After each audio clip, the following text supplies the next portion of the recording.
Yeah, I have another. Shall I bring it here? First question to us, so they are online. Yes, So the Rob online. will Hello. throw the first question to us online. Obviously, we don't want that on all the time because You want to hear me breathing? Yep. It's on.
Introduce myself and just do the logistics, and then we'll leap into the session.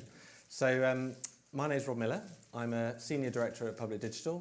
Before I joined Public Digital 18 months ago, I did nearly 20 years in London councils, and I keep reminding myself I know a lot of experience of 4 councils in London, but local government is so much more complicated than that. So it's fantastic to have a really great turnout tonight, but also online over there, we've got about 80 people as well, I think, joining us. So hello, and thank you so much for coming along.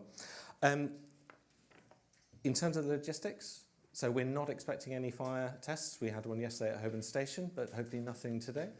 If there is a fire alarm, we exit through that door and then follow the green signs. We would love the people who are here with us this evening to join us for some drinks and nibbles afterwards. So if you could join us for that, that'd be amazing. And we're live streaming the event as well, and we'll share the recording afterwards. So we'll have a few photos. We want to write up some reflections on the conversation today. So if you'd like to not be included in photos for any reason, if you could let my colleague Peter over there know, or my colleague Nikki, then we can make sure that we don't have you in those. And we'd really like you to encourage the conversation on LinkedIn and Blue Sky. I think we feel really passionately that local governments just does such important work. It's really important that we're challenging ourselves to try and push the boundaries of what's possible, because people really rely on it.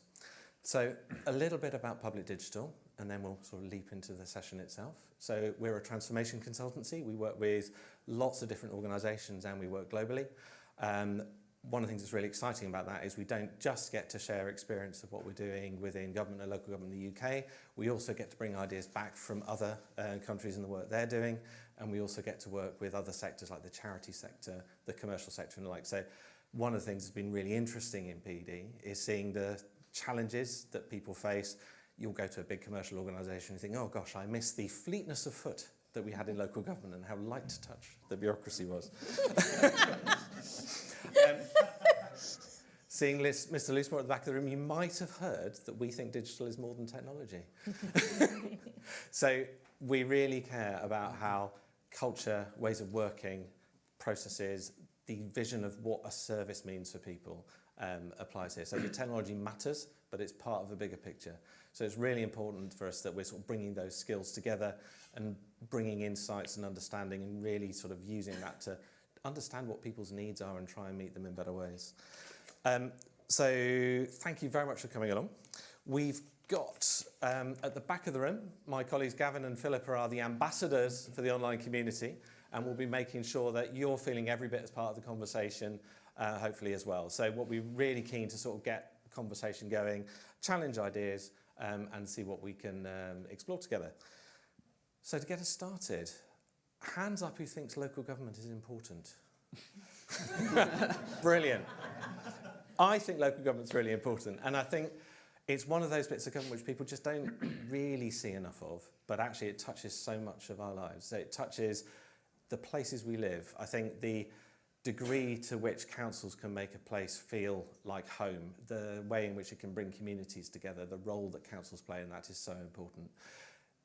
Lots of people depend on councils for their services. So in my previous role, one of the areas which I learned most from was working with my colleague Jennifer, who's here, and people who are dealing with homelessness and people experiencing extreme hardship.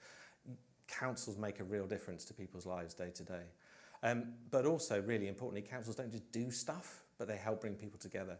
So that work with the community sector, that work cutting across, again, is something that's really important for councils. But we all know it's really tough. So budget yesterday, no magic money tree has been forthcoming.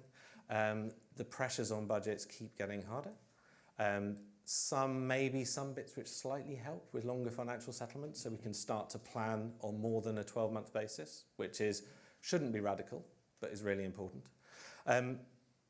We also have kind of that demand pressures where more and more people are putting demand on services. So we're seeing actually the work that councils can do moving away from that area that everybody's using because the funding is needed for things which people really depend on. So sometimes I've heard people referring to a perfect storm, but it feels like that underplays it a little bit. So the pressures are really, really significant.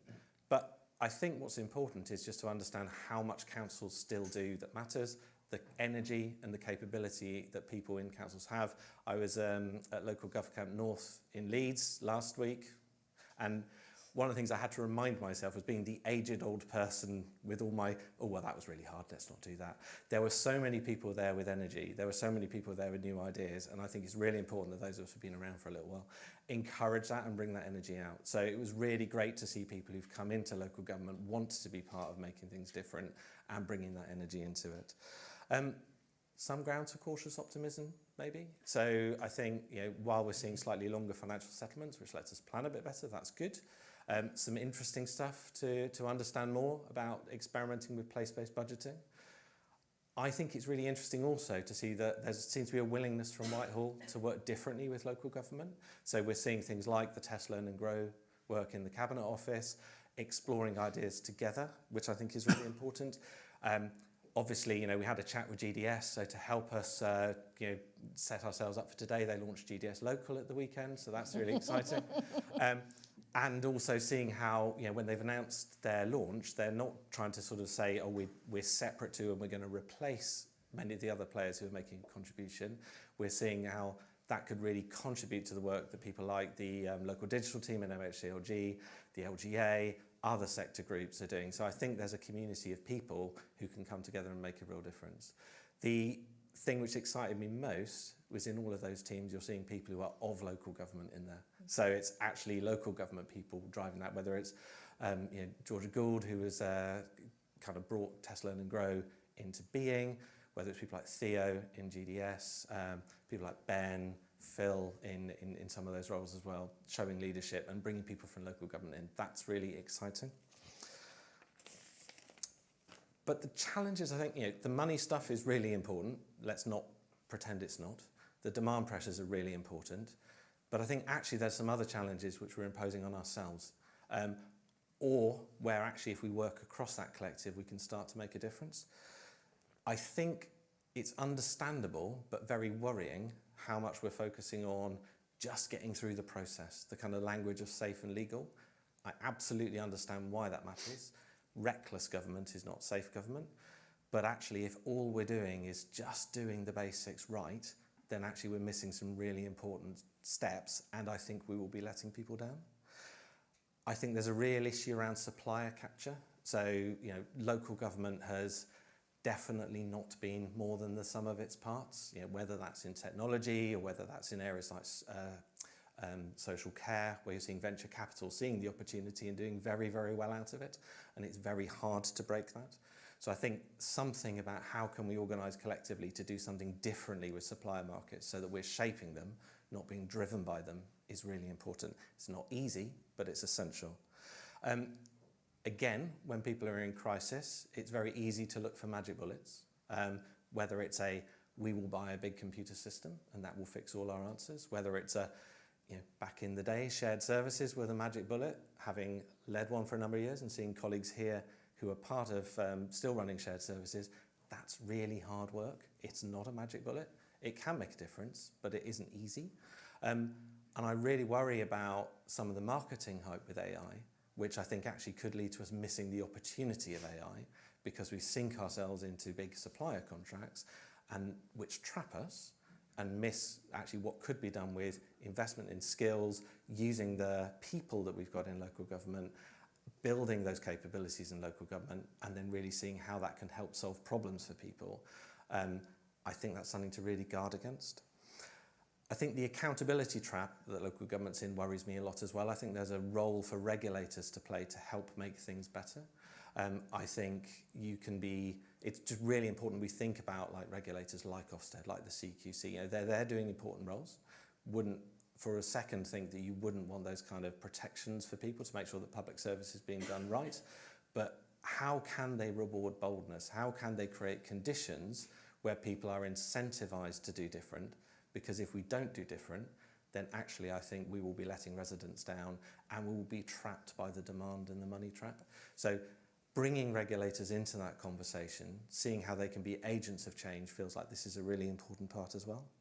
And I think collective effort is really important as well. We've got an amazing community of people across local government.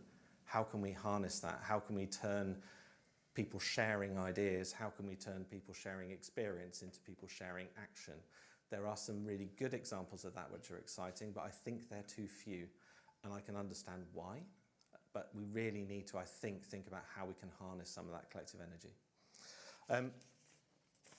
So I'm really delighted to have a panel of people who are doing some of this hard work and an amazing audience of people who are doing the hard work, because I think we can really, hopefully, just look for the answers to this and not just see these pressures as a trap which we can't escape from. I think there's incredible stuff we can do, and I think it's really looking for how we can make the most of those examples.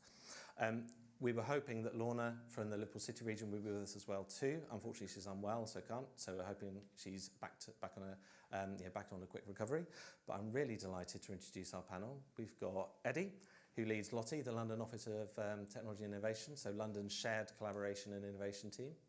Hamida from the Future Governance Forum, who works with councillors across the country, who helps bring thought leadership to local government and also has experience of the hard yards of leading local authorities as well.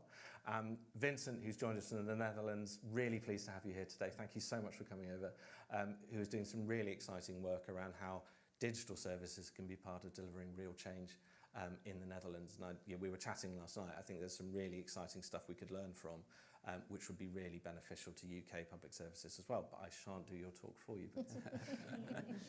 So the format, you'll be delighted to know this is the Rob Rambles On bit coming to a conclusion. We'll now, each of the panel members will have a moment just to sort of give you a few minutes just to share the experience they're doing, set out the pitch. I've got a few questions, but really what we're looking for is to get the conversation going with everyone in the room and everybody who's online as well. But I shall hand over to Eddie. Thank you, Rob. Thank you for the opportunity to share a few thoughts. I thought I'd give you the world according to Eddie theory of what might not be working on in the field of public service reform right now. So here's the theory. To do public service reform, there's two buckets we've got to think about, right? Bucket number one, what are those things that we have to do to balance this year's budget? And some of those things are awful. I wouldn't swap places with any of our local government finance directors and the very, very difficult decisions they have to make. But it's about optimizing what we've got, right? So how do we get more efficiency, more productivity to be better to balance this year's budget?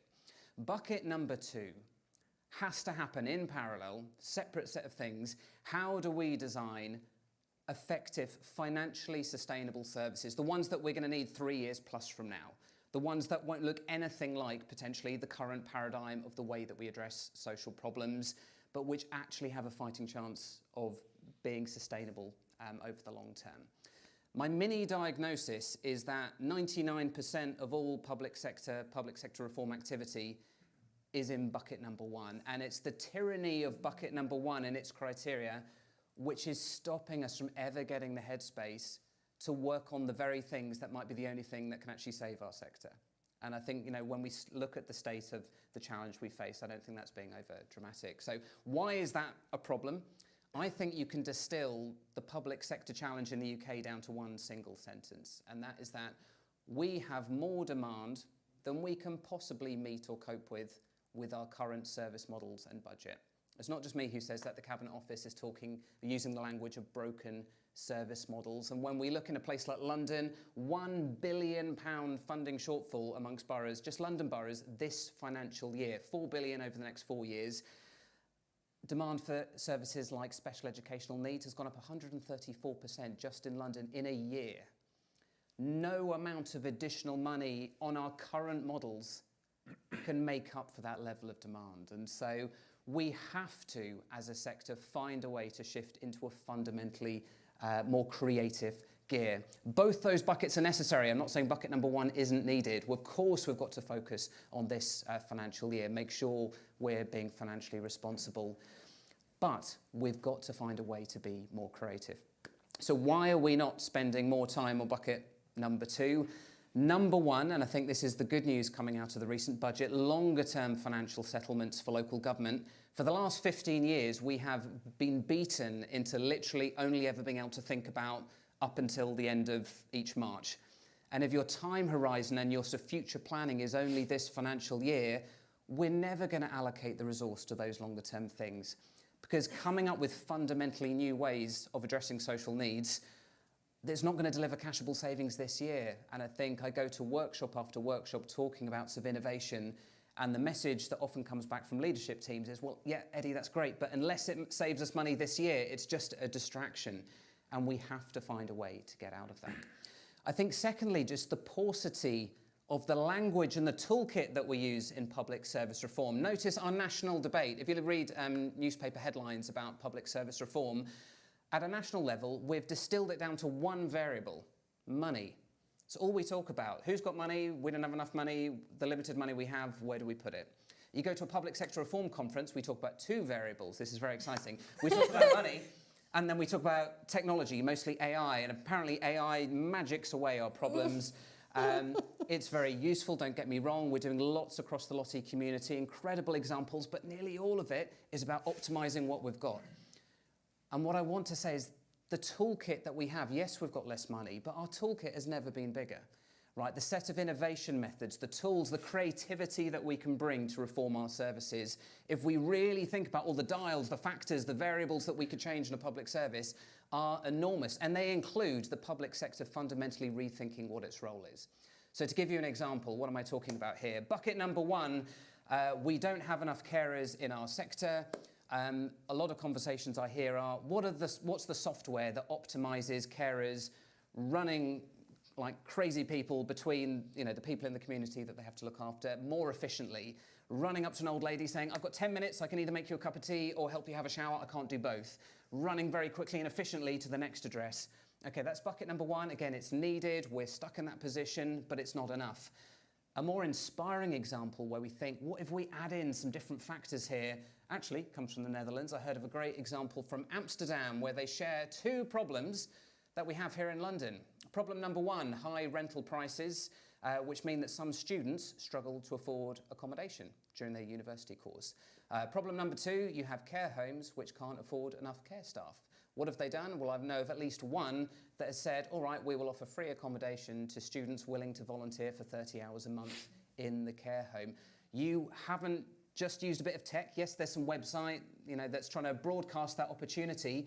You've shifted from thinking government has to do the thing to government as matchmaker. You've changed the incentives, government as incentivizer. You're releasing data to spread that opportunity. You have changed who can be involved in the public service response. One small example, shifting into that more creative gear, thousands of ideas like that one cumulatively could start to make a dent. So you asked me to be more provocative. I hope that has succeeded. We've got to have more of bucket two, folks. If you've got ideas, shout. Thank you, Eddie. I'm all for bucket two. Hamida, over to you. Thanks so much, Robin. Yeah, so am I. Looking forward to the conversation. Thank you to Public Digital colleagues for including us on the panel today. For those of you who haven't come across us, the Future Governance Forum is a relatively new think tank, and we're particularly interested in reform of the state at all levels and a much more connected conversation and collaboration between local, regional and national government. And we are much more interested in the how of practical implementation over the what of policy. And we're interested in how can we offer through our research, through our convening power, really wanting to learn from politicians and officials in particular, sort of working in the field, how we can offer reforms which are both practically but also politically viable and really offer a support to empower progressive government. That's sort of what we're about, so do look us up if you haven't come across us before.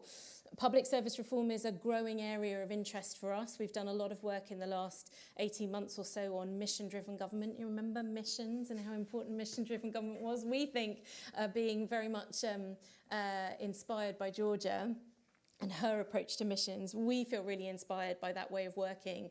And even though that's much less talked about, I think that some of what we've learned about mission-driven government and the behaviours that involves, so good orchestration, really good quality leadership, really meaningful engagement, experimentation and good storytelling and narrative are success. They're the key ingredients to doing anything successfully, particularly when you're trying to work and solve problems which don't exist within one institution and kind of cross a kind of bigger place and a bigger set of systems.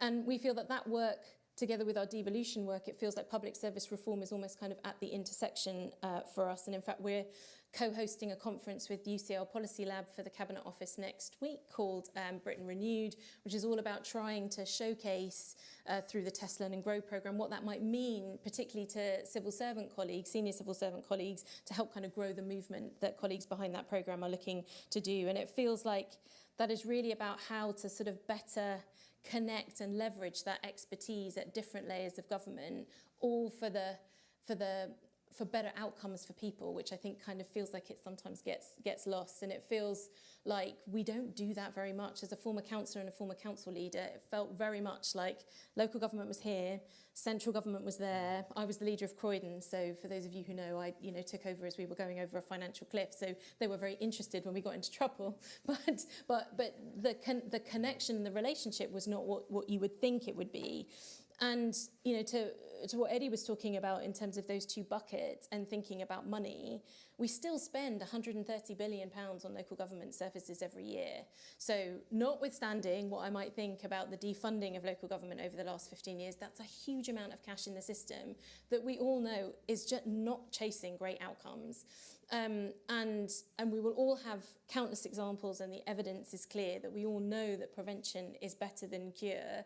But what's happened to councils, and Rob, you're, both of you actually talking about multi-year settlements versus the kind of limping from year to year, has meant that councils have been pushed, I think, into these false choices of it's either prevention or it's crisis intervention. And I know as a you mentioned, Eddie, the horrible decisions, and it's councillors that really have to kind of make those decisions, and it's horrible. You'll hear politician after politician talk about, this is not what I went into politics for, to make a choice between parks and libraries over children's social care because one's statutory and the other isn't. And it just feels like a deeply unsatisfactory situation when there is still so much money that could be being put into bucket 2, I guess.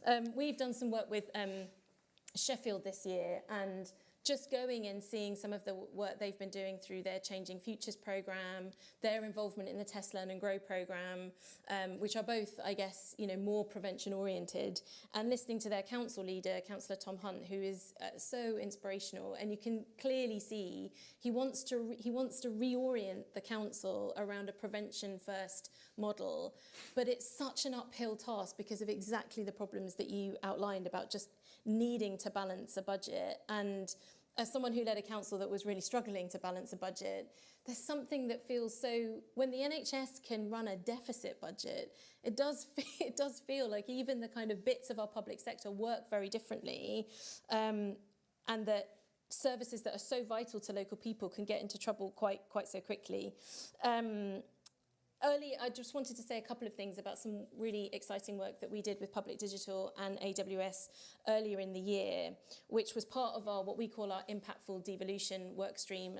Termed that because we think devolution is not some technocratic exercise for no end whatsoever. It should be about powers moving to the right level because that will help improve people's lives. And we were looking at the role of digital in local government in particular, not so much the risk around seeing AI as the kind of magic bullet. It was more about how could local government be in a better position to really consciously and intentionally harness those emerging technologies by addressing the kind of conditions within which local government sort of needs to shift in order for that to be the case. It feels like there's so many challenges that it kind of needed to step back.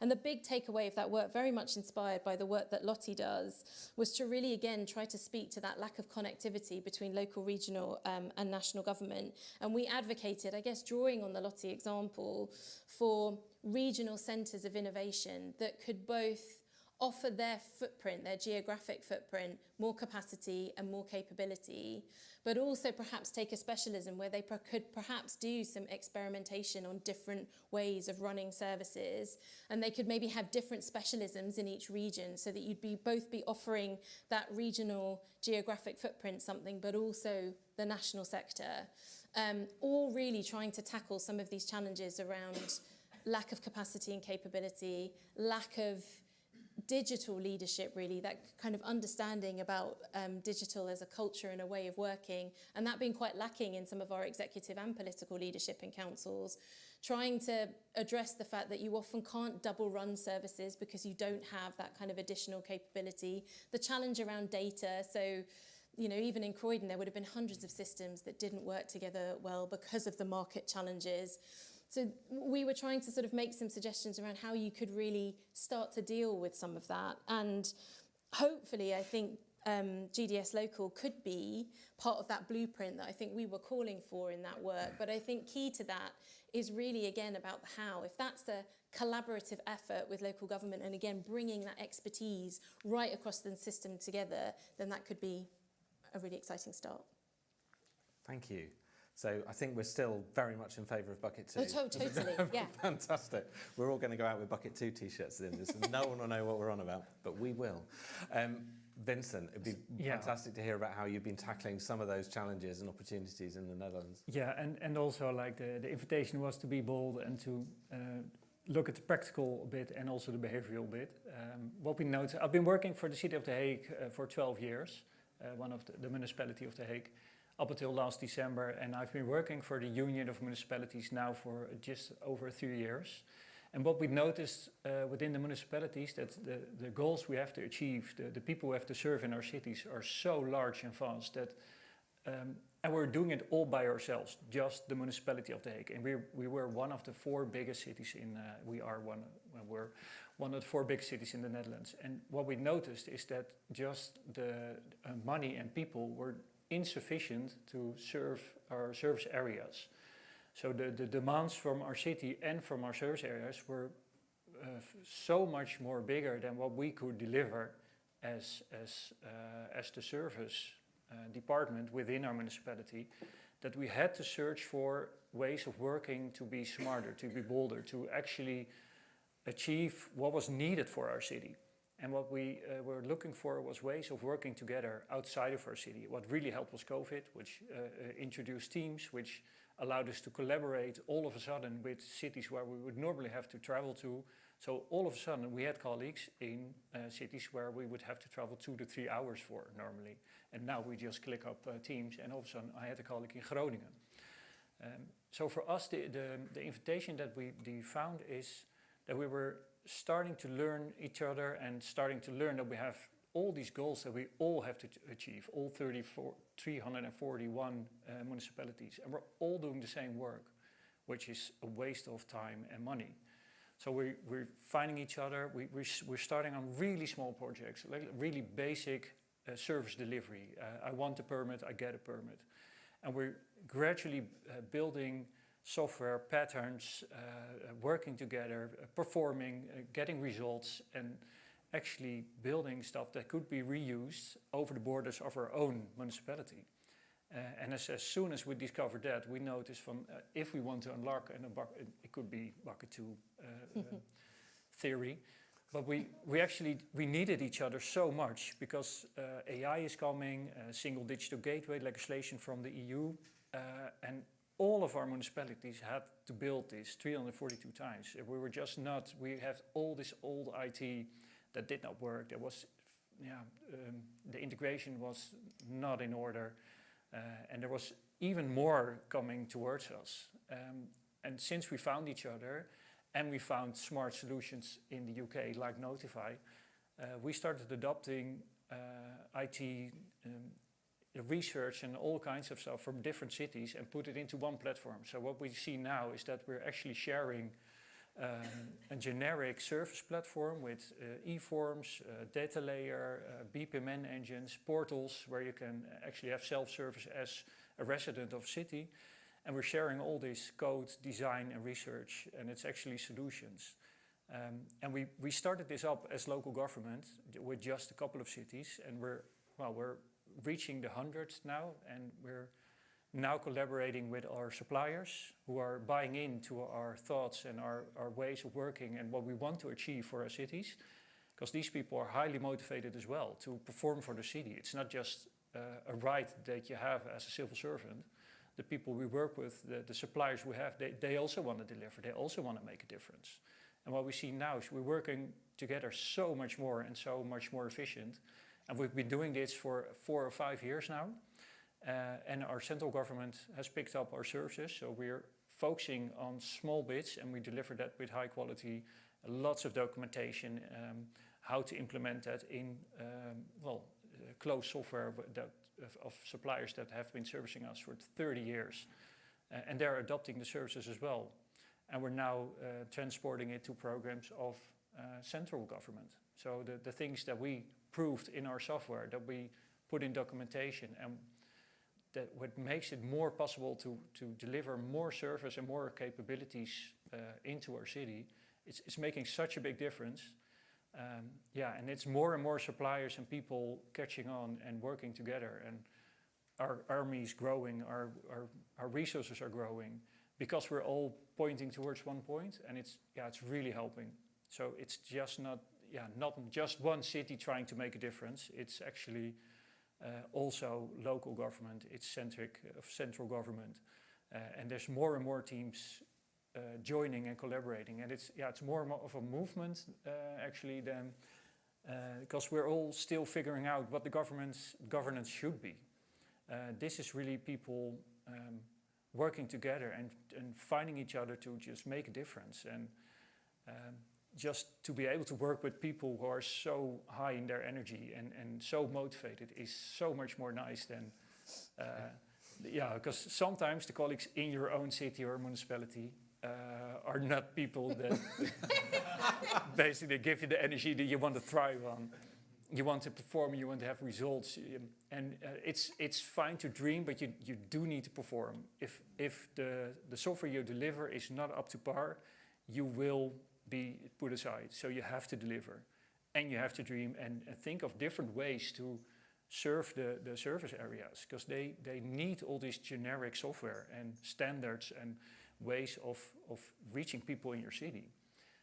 So we need to be more creative, and we now set a platform of basic IT, so the traditional e-forms and normal data layers, and now we can add more exciting things. We can add wallets because the basic is set, and there's now people with really nice projects within new digital identities. AI is plugging on, so we just rebuilt the base because we left the old bit for what it was, the old IT, and we took a complete new platform and built it on open source. So open source for us was the means to get towards standardization of our services.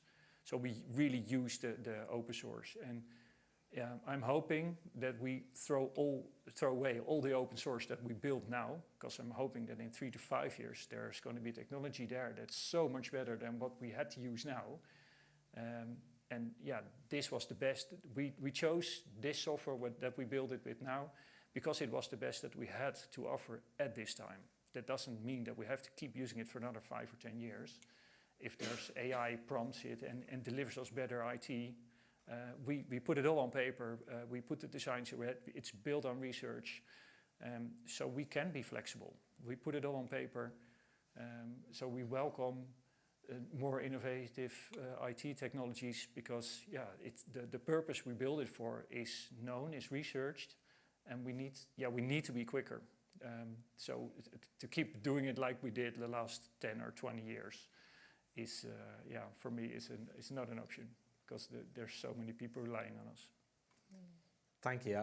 The conversation we had yesterday, I think 3 things which I took away which seemed really interesting, particularly interesting, was how you'd been really open to bringing in things that would help you move faster. So you were talking about using Notify, which is a platform service that GDS built, made it open source, and you've taken that and incorporated it into your platform. Yeah.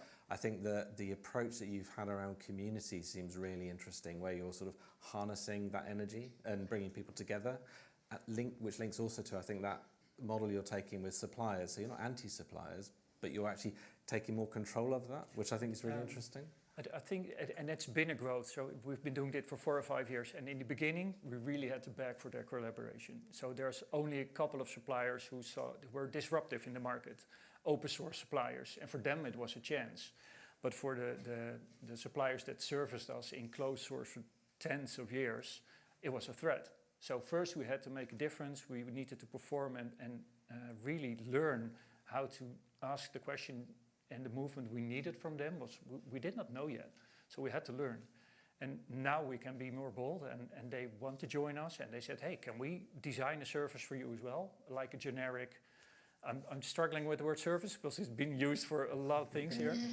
And now they're helping us to design the government services, the generic government services. And they're helping all service areas with those generic services. So it's not just us anymore as government employees, but it's also our market partners. That's really exciting. Yeah. So I've got one question which I'm going to ask, and then we'll come to the questions from the online participants, and then we'll open it up to the room as well. So to all 3 of you, really, I think one of the things which really comes across here is these things are all stepping outside of the norm. And I can imagine if I was a leader of a council or a chief executive to be told that prevention's what I should do, I'd agree with that, but then my attention would be on, well, hang on, what's the thing that's going to go wrong this month? So what's the role that leaders can take? How can leaders support one another? What are the sort of the leadership opportunities, I think, here? If I start with Eddie and then go across. So I think within councils, I spend a lot of time going to visit leadership teams of councils and various different agencies to say, like, what can you do to give your own staff a fighting chance of being more experimental? And number one is there's a really challenging one, particularly for leadership groups, of going, take the pressure off yourself of thinking you have to have all the answers here, because nobody knows the full answer on how we reform social care or solve homelessness or adapt to climate change. So take that, relieve yourself of that expectation, relieve your teams of that expectation. And if you disagree with me, if you think someone has nailed this, well, don't listen to me. Let's get on a bus and go and visit that lot, okay? But I haven't met one yet, and I've been doing this for quite a long time. So, first of all, there's that. And if so, the role of leadership is different. It's not to say to teams, tell us exactly what you're going to make and give us your line item budget before the start of the financial year. You can't say that and also be pro-innovation. So I'm often saying to leadership teams, your job is to describe this beautiful destination. It's like a desert island over there. Tell me, in the world of housing or care, like what that world looks like. What do we want to be able to say about our residents, our staff, our overall place 3 years from now, 5 years from now? And judge your teams like a sort of sailing ship that's constantly tacking into the wind, constantly course correcting, taking account for those cross currents, the rocks that you can't even see from this perspective, but you're sure as hell going to find them further down. We've got to have this ability to experiment more. I think the second thing, and you'd expect me to say this with my Lottie hat on, is for each individual council to come up with a paradigm-shifting new approach to service models, I think is completely unrealistic. As you've said, like when in the day do you have the time, the capacity, the resource to spin up a whole parallel service model? You don't. And I think this is where I'm keen, I see some of our members in the room, to test the ambition of the Lottie community and in other regions around the UK. Collectively, what can we do? Between us, can we figure out, share this experiment as to how we can do things differently?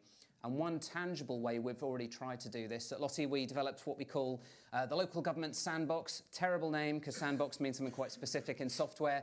The idea was, if innovation is too risky to try on your frontline services, let's mock it up. So we looked at adult social care, and we hired some actors to basically act out the journey of Londoners trying to navigate the care system in London, and to go through all the different bits, from the community bit to the local government bit to the hospital setting to care homes.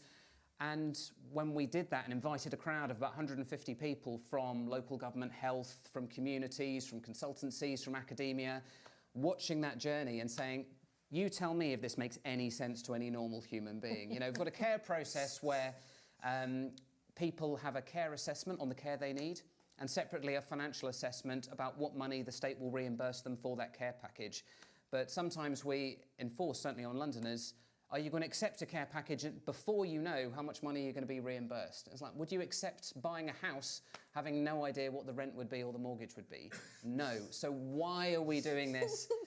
We can't just sit here defending our service silos saying we've done it for 20 years this way.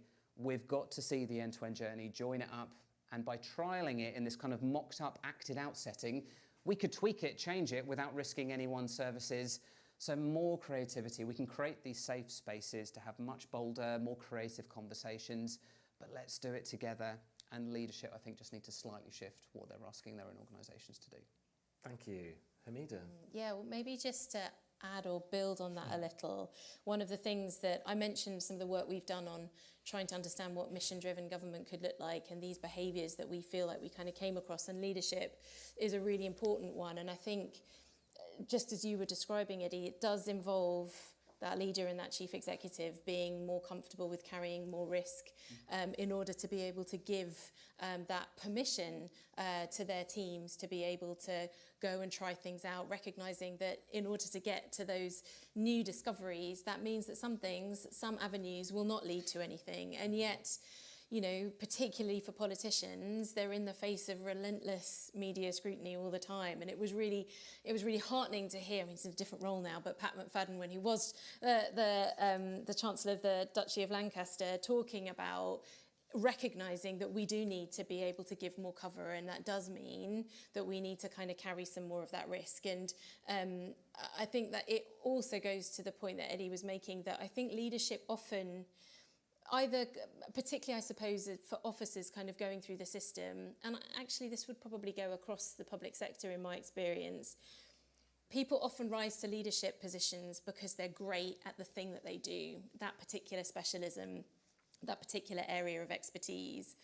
Whereas leadership is quite a different thing. It is trying to handle asking the right questions rather than necessarily having the answers. And again, and Vincent, you talked a little bit about this, about developing proper kind of leadership development that brings colleagues together across organisations that are working across that system to develop the relationships that mean that people do work more effectively together and are able to handle that discomfort of not necessarily knowing what the answers are kind of more effectively. So I think, and we don't often pay attention to that. Often if you're a chief exec or a leader, you must know all the answers. There must be no more development for you necessarily, when in actual fact, that is an ongoing discovery, and actually paying more attention to that I think is important. And then just one other thing that I feel we heard quite a bit in the work that we did, which was political and executive leaders, so leaders and chief executives, not having the greatest digital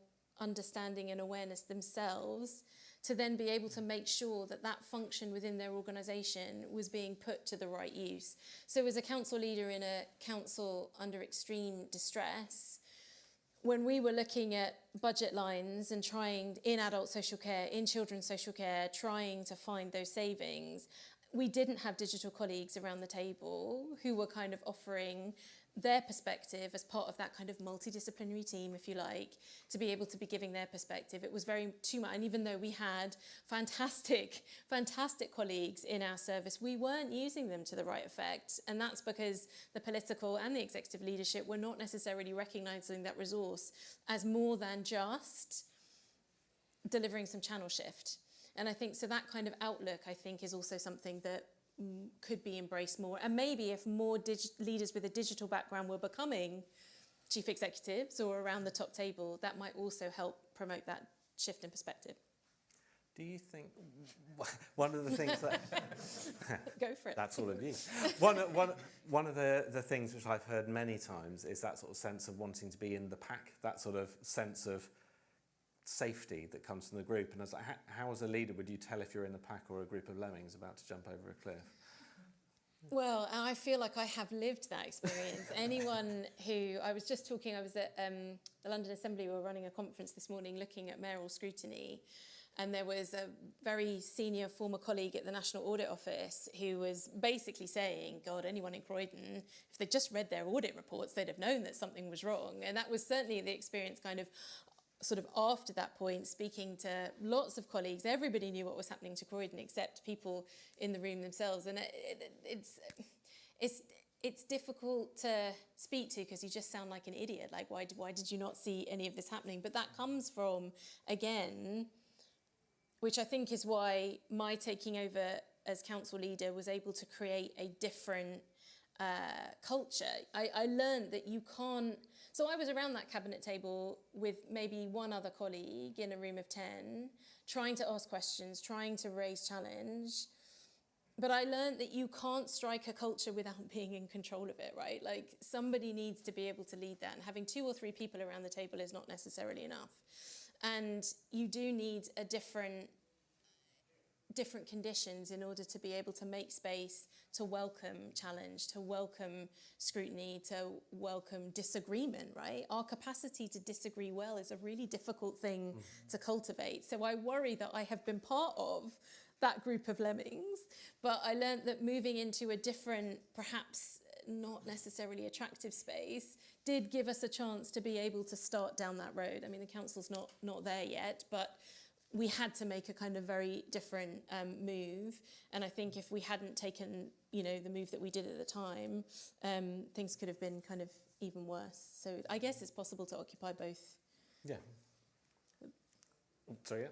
Could I add one quick point? It's reminded me, has everyone seen the Harry Potter films or read Harry Potter? Mostly, okay. Remember the room of requirement, the bit at the end where it's just this room, cathedral-like, stacked with piles and piles and piles of stuff.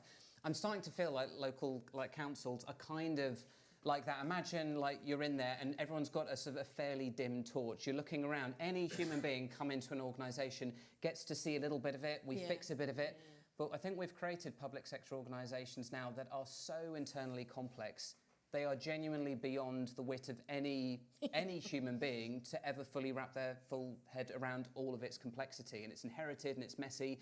All of us are looking at different bits. You bring in some consultants and they're sort of looking at their little bit and they can fix that bit, but the rest of it's still a bit of a mess. And so again, it's just relieving that pressure. We've got to go easy on ourselves, but also recognise we can't know it all. What is it within our gift to fix? But it's hard because it's hard. Really, really hard because it's hard. Thank you.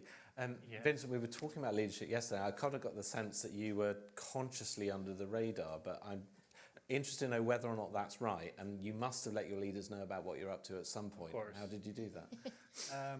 Yeah, what to add after all this. But yeah, the thing that we come from a culture where fear and being evasive of risk is the basic culture. There's a couple of people we have in our government which dare to do a step a bit further ahead.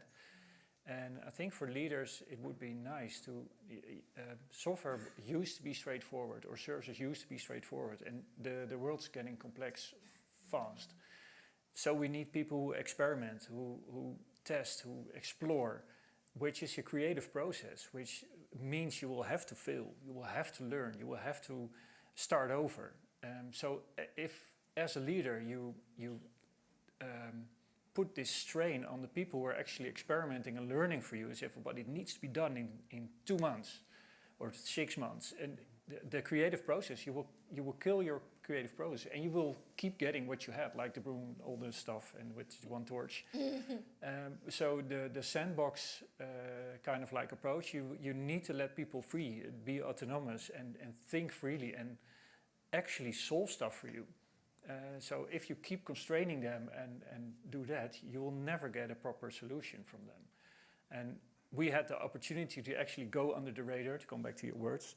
And we actually, they told us to, I need just this one process. And we took that opportunity to actually pull up an entire platform, because we're not keeping this apart, we're not keeping this as a whole. If we're just doing what they're asking, we need to change the entirely. So we went under the radar for a bit, and then it became too important and too visible, and then we had to really perform.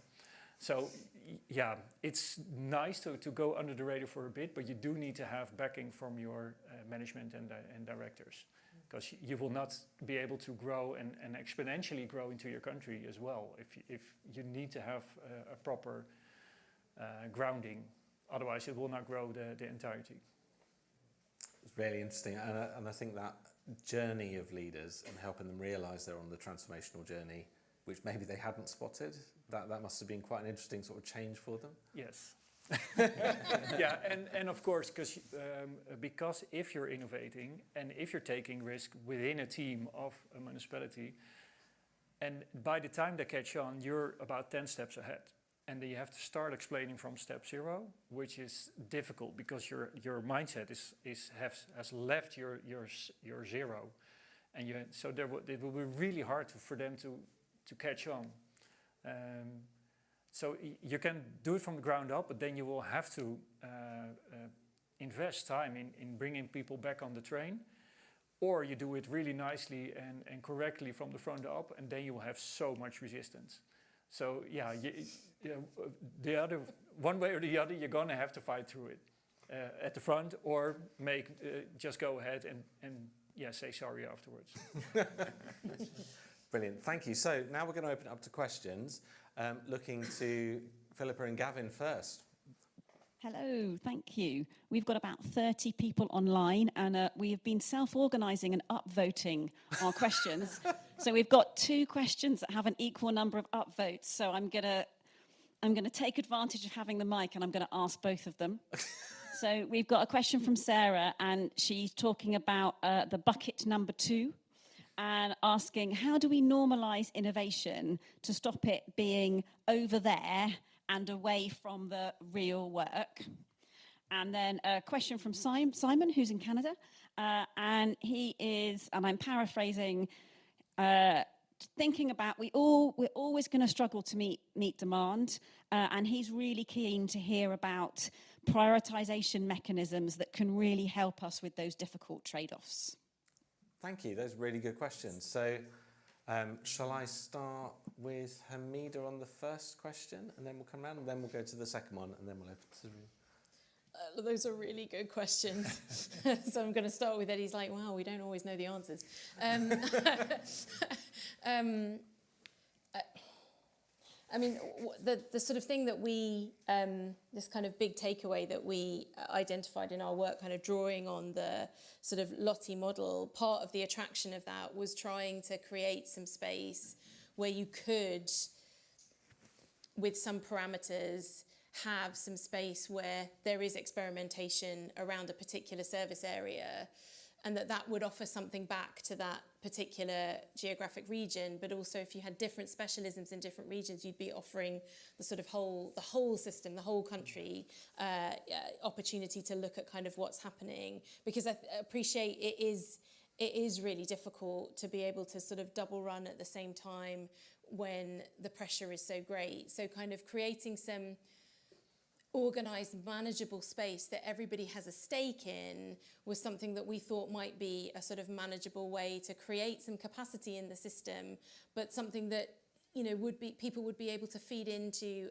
and collaborate with. So it wouldn't sort of be held in that space over there, that each of those authorities could be kind of contributing. I guess to the point that when there is a limited capacity and capability, particularly amongst digital and data colleagues, how could we be making the most of that and maximising it and creating a space where you can make the most of that expertise that you've got and give them an ability to kind of link up and be able to contribute, even though you're spread across so many local authorities. Because I think one of the challenges we were facing and battling with this myself, was how do you get to the sweet spot that maintains the amazing and important autonomy and self-determination of a local authority, while it being madness that 317 councils are doing things kind of individually and independently and over again, and trying to get the balance between those two. I know I haven't answered the question. Apologies, Sarah. I did my best. I think that sort of quandary between what's important about local and then how you work at collaborative scale is a really difficult challenge. Vincent, if I come to you. I'm completely lost questions. And there was some It's my fault. How do you make the work of innovation feel real? So coming back to Eddie's point of bucket 2 versus bucket 1, how do you make sure that innovation work doesn't simply look like people doing interesting stuff, but it's not actually the real work? I think the innovation needs to be in a service area. So you could take a sandbox, but put your current services in there as well. So in case it would be IT, you had your normal processes, which is just normal process, but add AI to it. So that's like the more secure way. And then you had like the more out there is to experiment and really go for new technology. And then, but to complete, then you really need a sandbox and really start all over. So you can start all over, or if you want it more in the here and now, add it to your current software or your current processes. I think those are the two options. And so one of the things I think was really interesting, you were actually doing the work with real services. So there was quite a tight feedback loop between where you were delivering change in the digital work and then how that was played into real services? So what we're currently doing is we're actually putting down a sandbox of social benefits, like forms, the process, the portal, everything. And we're now asking projects who are actually a bit more intuitive, or wallets, AI, and we ask them not to just do their projects isolated, but build it against like this newly built platform. So we could see if we keep working the way we are now, this is our baseline, but if we add the automated legislation, or if we add wallets, or if we add AI, what will be the process then? What will be our speed of helping people?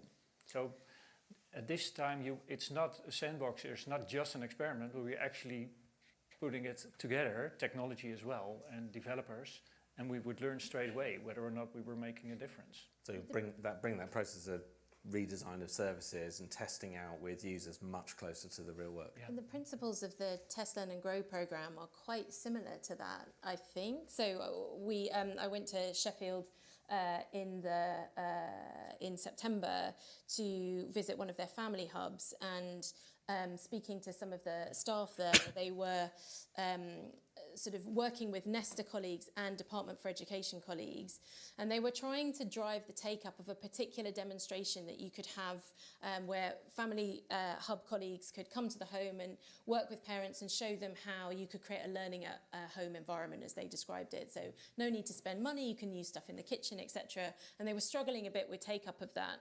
So they had a control group where they kind of carried on doing the things they did around promotion, and then with a different group of parents they tried different things, and small numbers, but they increased the take-up by over 25% in the group that they were kind of testing different things with. And the staff there were talking about how some of these changes were quite small, right? And they were a bit like, is this really going to make any difference? But things like a voice note with a recommendation from a parent circulated on WhatsApp, and they were like, really, is this going to make a difference? But because that turnaround loop was so quick, we didn't really have time to sort of ruminate around it and kind of challenge. And then they saw those real changes. And for me, because I've been struggling before that point to really get into kind of, well, what is this Test, Learn and Grow program? For me, it was really seeing the magic that colleagues working in the family hub with parents, Nesta colleagues with their expertise, and Department for Education policy colleagues, the magic of all of that expertise coming together to create something different is what I don't think we have very often. But just as you were describing, Vincent, it sounded to me like, oh, I feel like that's what I heard and saw a bit in Sheffield. That's really interesting. Eddie, are you going to make the case for Bucket 2 to be real work? It is definitely real work. So I agree with everything that's been said. I guess two things I would add. I think a lot of organisations reject Bucket 2 or say that's not the real work because of a misperception of risk. And it comes back to the fact that as a sector for 15 years, we've been beaten into literally only thinking to the end of March each year. If that's your time horizon, trying anything new seems like the risky option. So one technique we often use at Lottie is we do like preferred futures. So like I said about that desert island, imagine this is our workshop room. On that wall over there, describe to me the future you would like to be able to say we've achieved in any given area you're looking at, social care, homelessness, digital, whatever it might be. 3 years from now, at the drinks party reception, what are you saying is different and better for your residents? Okay, let's make that compelling and motivating. 3 years from now. On the other side of the wall, tell me what the future looks like if we change nothing. Tell me that one isn't terrifying. Okay, because if we look at adult social care, to my knowledge, left unreformed, will bankrupt at least half the councils in the country in the next 2 to 3 years. Okay, so maybe our trying some new things to get to that future suddenly doesn't seem so risky, but our risk perception has been driven by our time horizon. So thinking longer term, and again, good news from this week, we are now able to think a bit more long term, I think is part of that answer. The second thing is, as I said, there's a really positive, empowering message to say everyone who works in local government, we're not here for the big bucks, right? Sadly, have to be careful in job interviews explaining that to new candidates, but we're here because we want to make a social difference, right? Every member of staff, not just the leadership team. So why should transformation all be on the leadership team? Again, relieve the pressure. Your frontline workers, everybody here knows, have got insights of how things could be done better. They're the ones who get the grief when stuff isn't working. My top tip for you, you're going to notice this after I've mentioned this, if you want to notice what your frontline staff know that you don't as a leaders, is look for handwritten signs. Okay, go back to if you're working local government, go and see which of your colleagues have put up a handwritten note. It's making up for a failure they have spotted that management hasn't. Go around the London Tube. I get off at Liverpool Street. There's a handwritten sign that's been there for about 6 months now. You know, tube staff get to use those whiteboards with a sign, and it says, Stansted Express, that way. At the top, you can see the signs, you know, the official TfL signs further down, but they've written that because the frontline tube staff get asked that same damn question about 500 times a day. What management saw, the official sign, what your frontline workers can see. So by empowering our frontline workers, better than a pay rise, according to most research, if they are empowered to be agents of change to solve the blindingly obvious problem right in front of them, good for them, good for the organisation, it makes everyone's job. Brilliant, thank you. Now, I noticed, Philippa, that you snuck in a second question, and I'm going to let you have it. So, Vincent, would you, like, how do you approach that process of setting priorities? How do you decide where to start? How do you decide what's next? We try to put down a structure where you can avoid prioritizing. Because we're collaborating over so many governments alike, of course you have to prioritize. Sometimes one follows the other. But we try to put down a structure where you can, as a local government, say, but for me this bit is important. So I'm going to add that to the bigger part, to the bigger whole. And of course, you need to be careful of whether or not the whole keeps working together, but you enable people to bring in their little bit. And if Manchester thinks, for us, this is the most important to build, and we have money, and we have people, and we have force, then they can add that little bit. And we try, if your backlog is dispersed over the country like that, you can deliver from every corner you like. But you would have like an architecture board necessary, because if everybody just does whatever they like, it will not fit. So you do need like to come together, and we use field labs. So if you have new stuff, if you're inventive or innovative with your bit, we come together at a field lab and we just put all the developers for like last 3 days, we had a live event field lab for Monday, Tuesday, Wednesday, all last 3 days. And everyone came together, and everyone just was together in like in one city, one sleeping over there, and building together from, hey, my output is this. Does your software like what I was sent towards you? And yeah, you don't all need to do the same project. We can disperse that through the country. So by focusing on orchestration, then you can Exactly. reduce the amount of times you need to make those hard discounts. And transparency. So we're investing a lot in online documentation, online publishing. So you can find each other better, because it's so hidden. It's so difficult to know everything that's going on. So we're getting there. It's not perfect at all, but we're being more open. We're being more transparent and sharing what the other one is doing, and also appreciating what the other one is doing. Because if I don't have to do it, and I can just hold back and appreciate what's coming, like Notify. But there's, in the Netherlands, there's all sorts of projects. And if you want a proper service, you really need to invest. You need to go deep. You need to go hard, and it's hard work. It doesn't just get there all of a sudden. So yeah, for me, the prioritization is what's important for the one government body is maybe not the most important thing for another one. Thank you. That's a really interesting approach. Hamida? Yeah, it kind of makes me think about, again, going back to the missions, which fewer people talk about, but and some of the work that London has been doing around trying to work out what the missions, the national missions, mean in London, and how do they work across the system, across lots of different public sector organisations, private sector organisations, social sector organisations, and how you galvanise, how do you get to a point where a shared priority is what drives the collective, even when that might compete or counter against the institutional objective that might be driving or incentivising behaviour in that particular organisation, and how that does take active work. And, you know, we've talked about collaboration and leadership, and how developing those relationships can help you work at that problem better, because, you know, whether it's social care or housing or temporary accommodation, those do require input and involvement and commitment from people across organisations. So I think there is something about how you can get collective behind, galvanised behind shared priorities that will help get to that, you know, to the right vision quicker. But that does require working in a different way. But you can see how London councils and the Greater London Authority have been trying, behind their mission boards, etc., have been trying to kind of make that real for colleagues in London. And maybe to add, Wilske, you're talking about so collaborating behind priorities, but I think it's goals. Goals, if you center around Yes. goals, then there's much more room to operate. And priority is, I want to take my first step, but a goal is much more fluid. Yes, agreed. And it aims all the initiatives so much better. I guess that's sort of the thinking behind the missions, right? Yeah. That you're trying to get to an outcome, to a destination. And that's actually what you where said. Like everyone- if you tell them what you'd like and not fall in the trap of, but I want it this way, but just I want to achieve this, and that's what a leader. So stay away from experts. They know what they're doing.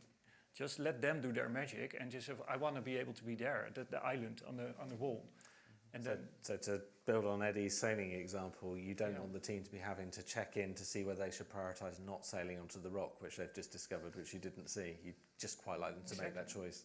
Yeah. Sorry, Eddie.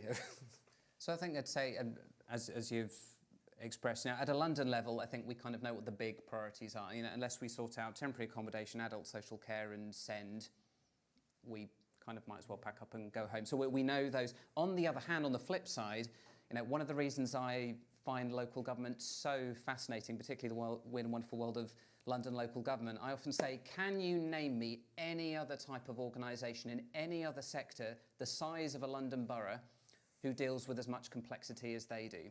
You've got to deliver, 500 to 800 different services, depending on your categorisation. You have to deal with every single type of customer out there, including leaning into those with the most complex needs. And you're doing that with an average staff of 3,000 people, or even much less. I can see Kingston staff in front of me. They've got 1,295. Very sad, I know that, and I need to get out a lot more. But this, is there any other comparable organisation in any other sector other than like Unilever, who has hundreds of thousands of staff dealing with that level of complexity in terms of service, in terms of demand, in terms of the IT, the data, and everything else that goes around that? In that context, prioritisation is incredibly hard because, as you were saying of the politicians, you're not sitting there going, well, we're just going to only focus on this narrow band of statutory services.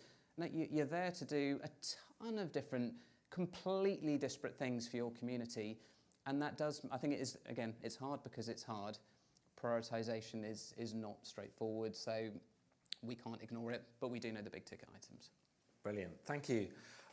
So opening up to a couple of questions in the room, we have Kate and Sarah have roving microphones. Who'd like to ask a question?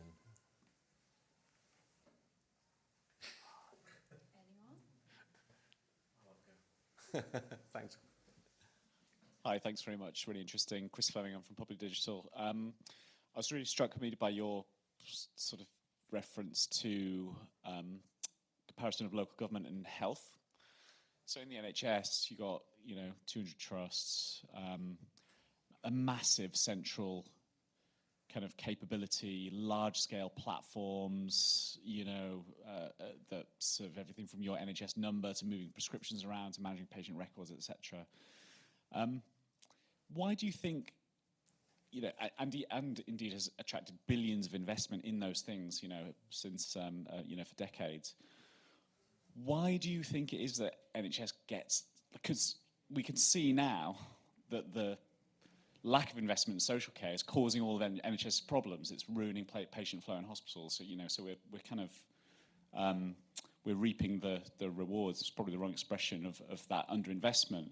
But why such a discrepancy in the level of investment? Is it simply kind of, I'm not sure of the relative size of the budgets, but is it a brand issue, a culture issue? Do ministers just not want to go there? I'd just be really curious on your reflections around why that sort of social care is sometimes a second citizen to investment in the NHS. You could extend that question to ask why areas around the public realm which contribute to people's health and well-being are being reduced in funding because of social care, and also areas like homelessness, which drives a lot of social care pressure. Hamida, maybe you first? So this is just my instinctive take, right? It probably doesn't answer the question, but draws on my observations. There's such a clash for me of culture of accountability between the NHS and local government. So despite the fact that the NHS is made up of so many hundreds of individual organisations, ultimately that line of accountability is up to the Secretary of State and then to Parliament. For local government, your accountability is to your residents. And though I think those two kind of butt up against one another, and because that line of sight goes to Parliament, it's local government is out of sight, out of mind from a national government perspective, in my view, compared to those. And I feel it really came to sort of start relief for me. When I was leader, the integrated care boards were just starting to sort of form, and Croydon is part of a sort of 6-borough integrated care board with Kingston and Richmond. Like, take Richmond, very different kind of public health experience to Croydon. Croydon is flashing red on that. And as they were starting to sort of form, well, who is on this board? I was trying to make the case that a politician needed to be on that board. And I was being told, oh, no, it's in the legislation, it can't.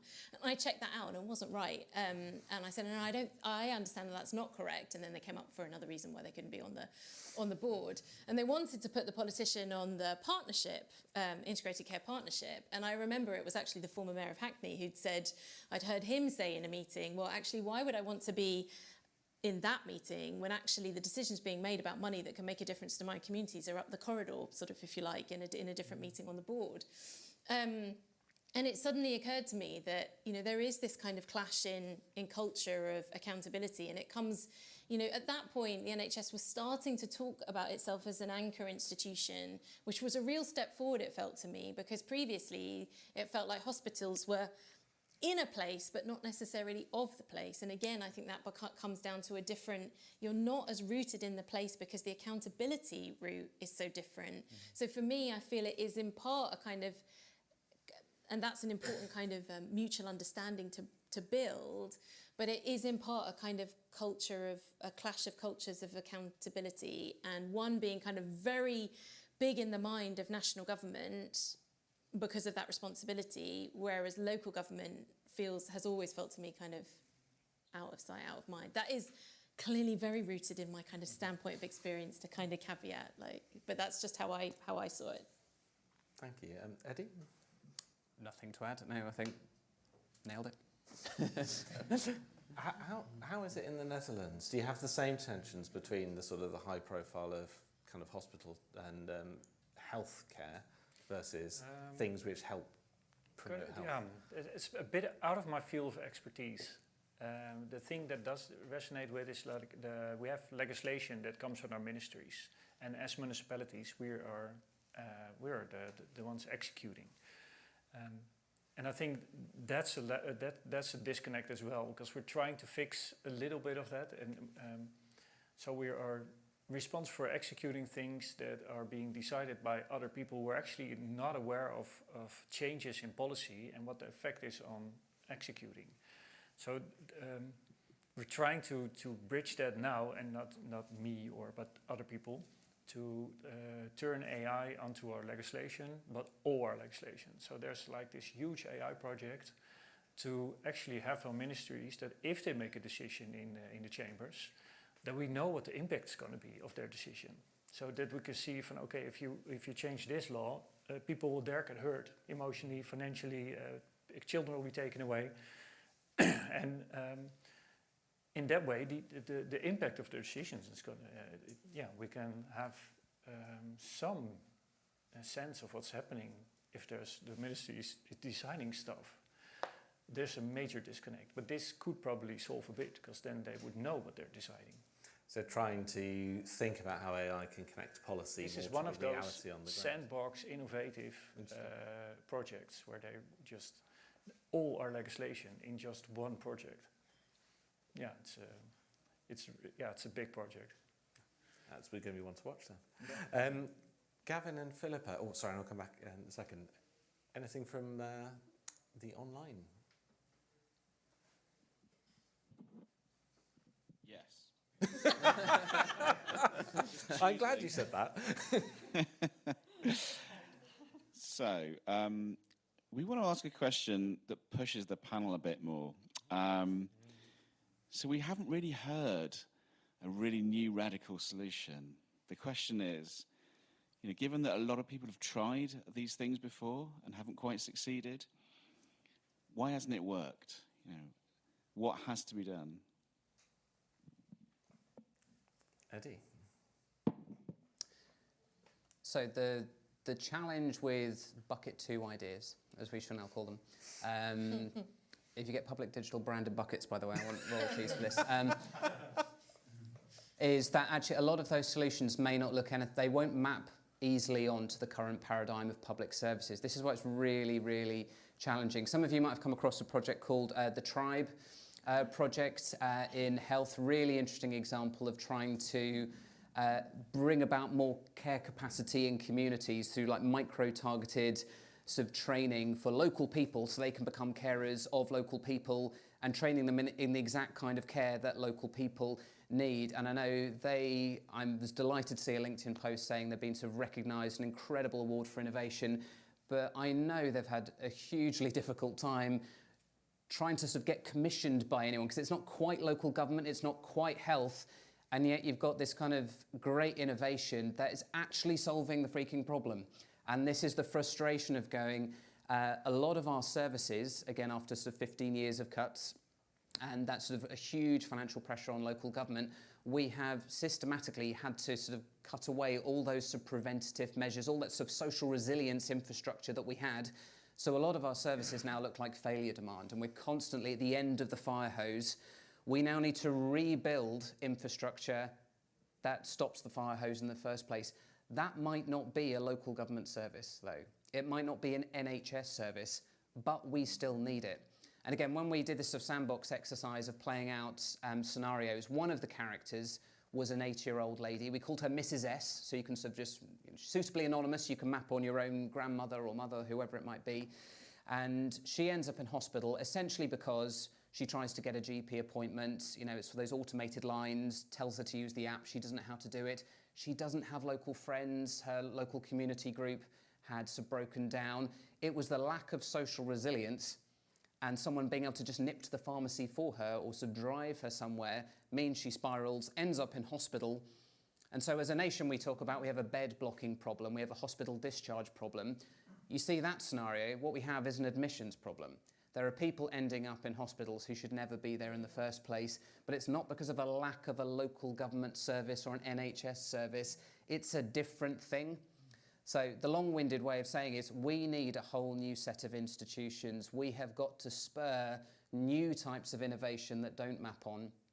And again, the parallel I use is, we could spend the rest of our lives doing complex public service reform on the NHS and local government. What have been two of the most powerful public health interventions we've had in the last 10 years? Couch to 5K app and Parkrun. I can explain both of those probably in half a sentence. So simple, devastatingly effective in terms of their impact. Nothing doesn't look like a public service. I think we need 1 million more of them. Cumulatively would have more of an impact. So the answer is it's hard because it doesn't map onto our current commissioning models. This is why we need central government taking it seriously, local government being open to playing a different role from doing the thing or commissioning the thing, and a lot more creative ideas on what that might look like. Thank you. Hanina? Yeah, not much to add to that. I think I guess to channel again, I think that's what the vision of having those missions, those goals, and driving a different way of working. But it is not easy to take a bunch of public sector organisations at different tiers that are structured around silos that interfere with that very different way of working. I don't necessarily have the answer to it, but I think it is a kind of, again, it's a kind of clash of knowing that these problems that we are trying to solve are more complicated and that our current structures get in the way of the behaviours and the enthusiasm that we've got in our collective people to get to the answers and to get on with doing things differently. Thank you. Yeah, I'm thinking human emotions actually. Fear, bravery, whether or not you have it. Like getting back to the example of just now, the AI and all the legislation, what we would like to have as municipalities is that the legislation is now being brought to us from the ministers as a PDF. And then we have to take the PDF and get that into our applications. And if there's a fault, it's our fault. And we're doing that 340 times. So our ask through programs we have is like, dear minister, could you please deliver us executable lines as well?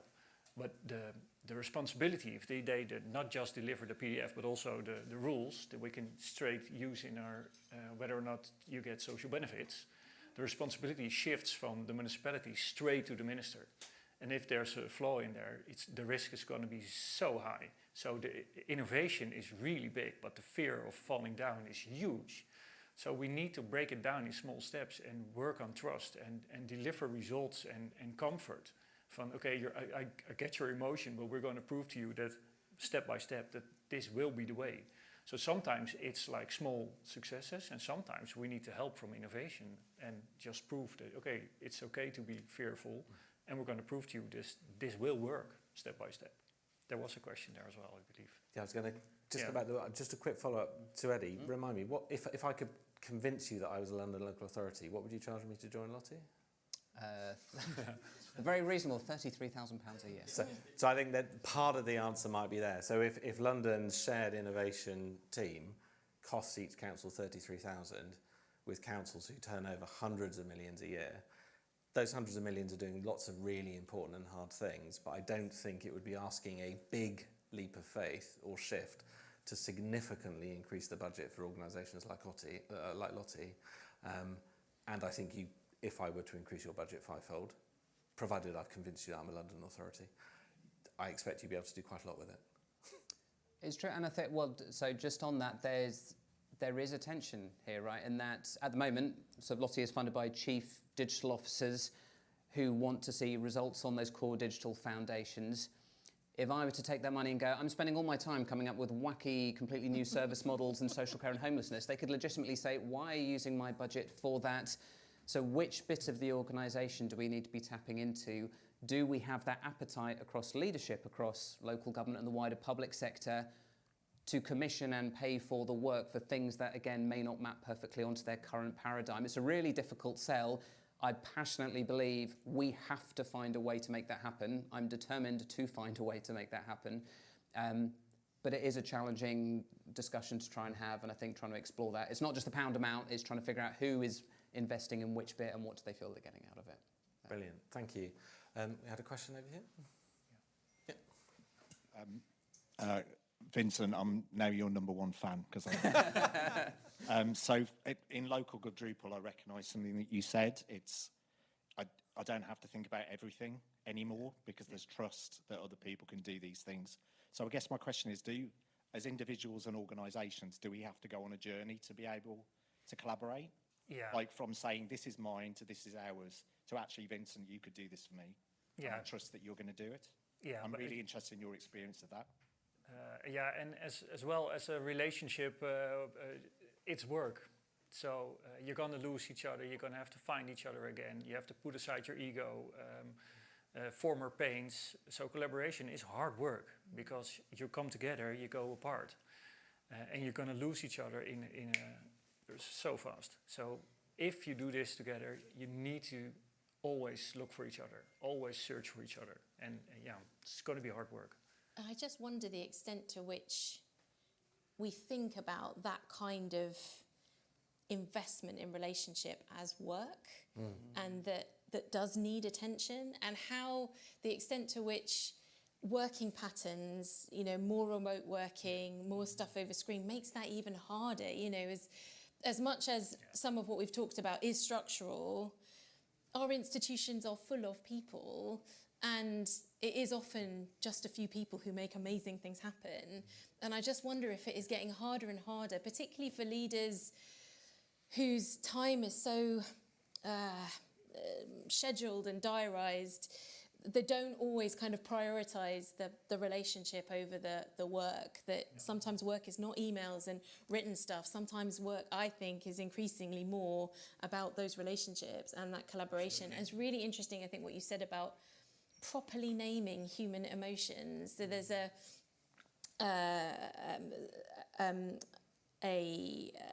writer, leader called Ron Heifetz, who talks about how a lot of stuff that kind of gets in the way to the question about why doesn't this happen is often work avoidance. That ultimately is what it is, because it's driven by some of those kind of human emotions. So yeah, I think just paying more attention to relationship, it is part of the work. Yeah, so one more question from here, and then we'll wrap up. Oh, I'll let you have one as well. That's fine. Hi. Hello. There's been a conversation about we need new institutions. Do you think there is more that the institutions we already have could do? I'm particularly thinking of like campaign groups, unions, and cooperatives. So not new, but what we already have, doing better. Who'd like to come to that one? Yeah, like, I mean, I think, again, the kind of mission-driven theory would say that we're not, that power and energy and the solutions is right across, right, including some of the examples that you've just given. The challenge, I guess, is how to kind of galvanize that and how the extent to which that energy is really harnessed. It comes back to the word you used, orchestration, that in that kind of mission-driven approach, there should be more humility by the government organisation at whichever tier to recognise that maybe the role is not to provide the answer, but to make a space and to convene and to bring people together in order, you know, from all of those backgrounds. I guess it's a sort of bigger example of, Eddie, the example you gave about the frontline versus management and where the kind of answers are. And that requires a different kind of leadership than perhaps we have at the moment. But just to add, we did that during COVID. Yeah, I was Yeah, just thinking I that. know. Like we shifted to, our job is just to convene the right people. It's True. to do government as dating agencies. So Matchmaker, here's shielding individuals. Mutually. We can't deliver to everyone. Let's figure out who else can provide for that need. So we've just kind of, we've defaulted back perhaps into some previous behaviours, but we've done it recently. I'm thinking the way to free up space to actually do the same new work with people that are really full of work is to let go of the thought you're unique and that you think I'm special, I'm different from the other council, which is doing 80, maybe 95% exactly the same work. So to free up space and capacity and money, you need to let go of the thought that you're special. I don't think you're at all as a municipality or a council or just in that tiny little bit, which is, Thank you. I think that point about COVID is really interesting. I don't think any of us would want to do that time again, but I think we did achieve amazing things across local public service, and there were some lessons that we would definitely do well to remember and think about how we could harness those under less stressful conditions. So final question from the room.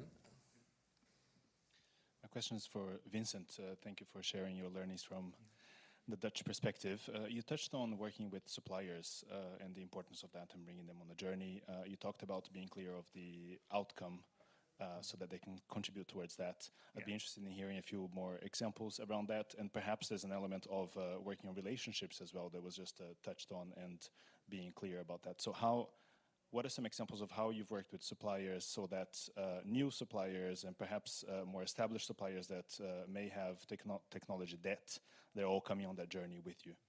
Yes, so what we focus on in our program is the generic services. And we had 10, and all of a sudden we were being approached by market leaders in the Dutch market. They said, well, we're rebuilding our application, and our team from Lithuania is coming over, and we wanted to be connected to cases, products, Notify. Could we do this together? I said, okay, we have to accelerate now, because if someone is offering their complete development team, we have to perform within the month. So we went faster, and they're helping to design. They're writing all the designs, they're making the information models, and another service was they approached us for the appointments. There's the 3 market leaders in the Netherlands, JCC, Time Blocker, and another one. And they're making another service for us as well. We just made small contracts for them for 20 days of expertise in consultancy. We pointed them towards our service is being documented in this way, in this structure. This should be the way it would fit in that total. Please bring your expertise. You're so much better. You've been doing this for so many years. Thank you. Welcome. Yeah. Thank you. So I've got one last very short question for each of the panel members, and then we'll just conclude with a few thoughts on that. Vincent, a question for all of you. Give us, please, one book, blog post or podcast which we should all go back and listen to or read What would you recommend? A game changer for me was inspirational leadership, which taught me so much about myself and how I would like to interact with people, so specialists, all these talents. Yeah, for me that was the game changer. Thank you. Hamida? Well, in addition to our report on the role of digital and local government, I would also, it's a leadership reference, so I've already mentioned someone called Ron Heifetz. He wrote a book with Martin Linsky called Leadership on the Line. It's not new, but I think the concepts on there are just as relevant. Thank you. Eddie? Over the summer, I started binge watching every podcast and video I could find from Rory Sutherland, you know, that completely eccentric guy from Ogilvy. He talks about marketing, just swap out marketing, he's talking about innovation. His book's called Alchemy. He talks about we've got to make space for a bit of magic. It's that bucket 2 thinking. Podcasts are hilarious. You get the interviewer asks one question, he then has a stream of consciousness for 3 hours and then walks out. But it's gold. It's like endlessly quotable. I've written endless notes from that. If you haven't explored it, do it. It's what local government needs in buckets, I reckon. Bucket 2. Buckets of buckets. So we're already hard at work commissioning those buckets. So Indeed. Yeah. So thank you very much, everybody. I think for me, the things that stand out are firstly, just carrying on doing the same. It feels like a walk of doom. I think, Eddie, your description of like, let's paint the picture of 3 years down the line if we do nothing. Barnet had their graph of doom back in sort of 2010, 11, and we're now living it. I think we need to pay attention to that, and I think we need to paint that picture of what different could look like. I think there is something, I think that leadership point that we were talking about is really important. Figuring out the right point to emerge from under the radar, but actually that role of leaders in saying, do you know what, it is real work to do something which is not neatly defined by our organisations. Feels like we have to, if we really are going to mean it, we have to do a bit more than just put 30 grand a year into it together. So it's something about making this something which is real investment as well. And I think across this, there was people working together, whether it's working together differently with suppliers and understanding we have power in that as well, understanding the power of communities, understanding people from different professions working together and cutting across some of those silos which we're put into by some of those accountabilities you describe, whether they're political or organisational or even within organisations. And we have to break free of that a little, I think, and just have that courage to be bold. But Vincent, I love the example you've been using from the Netherlands, because I can see how we can have some confidence that these things are possible as well. So whether it's the example from Sheffield, whether it's the example of the work you've been doing with Mine Services, I think the examples are, Lottie was but a glint in the eye only of 7 years ago. And now we have these capabilities we can build on. So I think we should have confidence, but also have courage. So thank you very much, everybody. Been really great to see you. And you've got bags with a collection of interesting reading material inside, including Vincent has brought over some more information about Mine Services as well, which has kindly been very diligently translated into English for those of us who don't speak Dutch. Thank you very much to everybody who joined online. It's been really great having you here as well. We will be sharing the recording, and everybody please, who's here, join us outside for some grub and some drinks as well and more chat. Thank you.